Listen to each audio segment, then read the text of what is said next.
પરોઠા ભારતીય રસોઈની પ્રમુખ વાનગીઓમાંથી એક છે. લગભગ દરેક ઘરમાં પરોઠા બનતા હોય છે, પરંતુ મોટાભાગના લોકો એ વાત નથી જાણતા કે પરોઠા બનાવવાની રીત તેમના સ્વાસ્થ્યને ખરાબ પણ કરી શકે છે.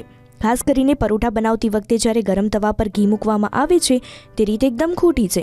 નિષ્ણાંતોના જણાવ્યા અનુસાર વધારે તાપમાન પર જ્યારે પરોઠા શેકાતા હોય અને ગરમ તવા પર ઘી મૂકવામાં આવે તો તેના સ્મોક પોઈન્ટ સુધી પહોંચે છે, જે લગભગ 250 સેલ્સિયસ જેટલું હોય છે.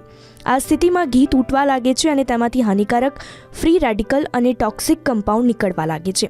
આ કમ્પાઉન્ડ શરીરમાં ઓક્સિડેટિવ સ્ટ્રેસ અને સોજાને વધારે છે, જે હૃદયની બીમારી અને ડાયાબિટીસ જેવી બીમારી થવાનું કારણ બની શકે. તવા પર પરોઠા શેકતી વખતે જો વધારે ઘી મૂકવામાં આવે તો તે પરોઠા કેલરી અને સેચ્યુરેટેડ ફેટની માત્રા વધારે છે. જો નિયમિત પરોઠા ખાતા હો તો વધારે ઘીવાળા પરોઠા વજન પણ વધારે છે અને બેડ કોલેસ્ટ્રોલ વધવાનું પણ કારણ બને. હેલ્થ એક્સપર્ટનું કહેવું છે કે પરોઠા શેકતી વખતે શક્ય હોય એટલું ઘી ઓછું વાપરવું. પરોઠા જ્યારે બંને તરફથી શેકાઈ જાય પછી તેના ઉપર ઘી લગાવવું. ડાયરેક્ટ ગરમ થવા પર ઘી ઉમેરીને પરોઠા ન શેકવા.